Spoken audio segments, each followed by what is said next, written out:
Deixa eu te contar uma coisa. Uma dessas que a ciência registra, mas não sabe muito bem o que fazer com ela. Fala, soberanos. Eu sou Nai Santos e isso aqui eu te conto. Em 1581, um dos homens mais respeitados da Inglaterra começou a escrever no próprio diário que Deus estava mandando anjos para falar com ele.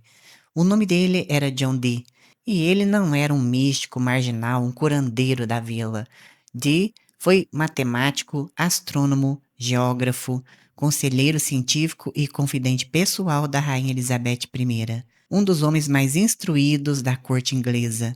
E foi esse homem que, em 1582, se juntou a um jovem alquimista chamado Edward Kelly para tentar deliberadamente abrir contato com anjos. O método deles era chamado de screen. Edward Kelly fixava o olho numa pedra polida, uma espécie de espelho de obsidiana negra, e entrava em transe e começava a relatar o que via. Ao lado, anotava tudo, palavra por palavra, com extremo cuidado. Durante 5 anos, entre 1582 e 1587, aconteceram centenas dessas sessões, e o que elas produziram foi um idioma inteiro, o alfabeto próprio, gramática, sintaxe, palavras que não pertenciam a nenhuma língua conhecida na Europa daquela época. Dee batizou esse idioma de enoquiano, numa referência a Enoque, a figura bíblica que, segundo o relato, teria sido o último ser humano a conhecer essa língua antes dele.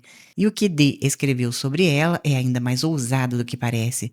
Segundo os diários dele, o enoquiano não era só um idioma para falar com anjos, era a língua que Deus teria usado para criar o próprio universo, a língua ensinada a Adão no paraíso para se comunicar diretamente com o Criador, e que a humanidade teria perdido depois da expulsão do Éden.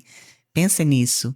Não é uma língua sagrada velada, é, segundo o relato dele, a própria linguagem da criação, o código-fonte da realidade ensinado pela primeira vez a um ser humano. Boa parte dos manuscritos originais de Dee foi destruído pouco tempo depois da morte dele, o que fez muita coisa se perder para sempre. Mas o que sobreviveu está guardado até hoje na Biblioteca Britânica, incluindo um documento enorme chamado Liber Loget, o livro da Palavra de Deus, cheio de tabelas de letras que à primeira vista parecem aleatórias, mas que, segundo estudiosos, escondem estrutura, padrão e intenção. E aqui está o ponto que fascina até quem não acredita em nada disso. Estudiosos que analisaram o enoquiano notaram algo estranho. Ele tem pouquíssima relação com qualquer idioma humano conhecido, não é um dialeto disfarçado de latim, nenhuma variação de hebraico. Ele parece genuinamente outra coisa. Isso não prova que anjos ensinaram a língua a 2 homens numa sala em Londres, mas também não explica de forma simples como 2 seres humanos do século XVI inventaram um sistema linguístico coerente, complexo, sem raiz aparente em nenhuma língua que já se conheciam. E esse fenômeno não é exclusivamente do enoquiano. O glossalali, o falar em línguas, aparece documentado em contextos religiosos no mundo inteiro, em culturas que nunca tiveram contato entre si. Gente que em estado de transe profundo começa a produzir sons e estruturas que soam como idioma, sem nunca ter aprendido nada daquilo.